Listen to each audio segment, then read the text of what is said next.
dabkan oo ilaa iyo hadda aan la garanahaynin waxa uu ka bilowday ayaa habeennimadii xalayta waxa uu baabiiyey goobo ganacsi oo ku yaala xaafadda Islii. dabkan oo bilowday abaara 11kii habeenimo ayaa waxaa lagu guuleystay demintiisa muddo saacadaha kadib waxaana noo suurta gashay inaanu goobtaasi gaadhno intii uu soconayay dabkaasi.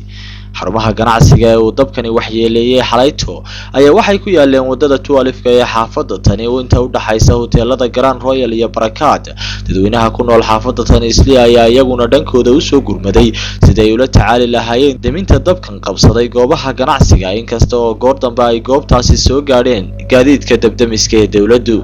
qaar ka mid ah hantiilayaashii goobtaasi ku hanti beelay habeennimadii xalayto ayaa TV-ga Royal waxa ay uga warbixiyeen sida ay wax u dhaceen iyo qaabka ay ula tacaaleen deminta dabkaasi.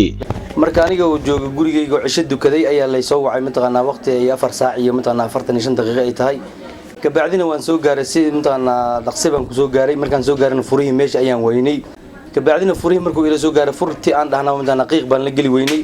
bahal yar oo mataqaanaa la yiraahdo dibdamis oo gacanta lagu qaatay baan la soo baxo guriga ii taalo mas'uuliyadda meesha mataqaanaa aan ku lahaa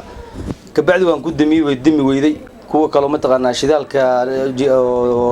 agteyda ahaa diriskayga ahaa ayaa mataqaanaa ii soo gurmaday saddex bay ii keeneen saddexdii ayadaha waxa way tiri weyday biyo ayaan soo qaadano caag ayaan ku soo qaadano mataqaanaa si walba mataqaanaa inaan ugu dimin isku daynay waan ku dimi weynay marka ka bacdi ayaa dawladdu soo gurmatay dawladuna mataqaanaa way ku mahadsan tahay mataqaanaa alxamdulillaah rabbil caalamiin qasaaran hadda wixii soo gaaray mataqaanaa ilaahay baa og.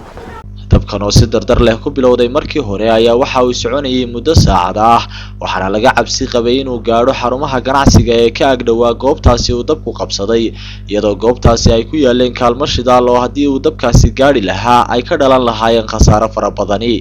xaafadda Islii oo Soomaalida ugu badan dalkani Kenya ay ku dhaqan tahay ayaa waxa ay ku jirtaa goobaha ganacsiga ugu horeeya dalkani inkasta oo taa beddelkeeda abaalgud looga dhigay dhibaatooyin fara badan oo ay ka mid tahay wada xumo nadaafad darro iyo dab xilliyada qaar baabi'iya qaybo ka mid ah xaafaddan taasi oo lala xidhiidhinaya taxadar la'aanta bulshada ku nool xaafaddan. Cabdiraxmaan Umar Cabdi Cabdiraxmaan Soomaali Royal 24 TV Nairobi Kenya.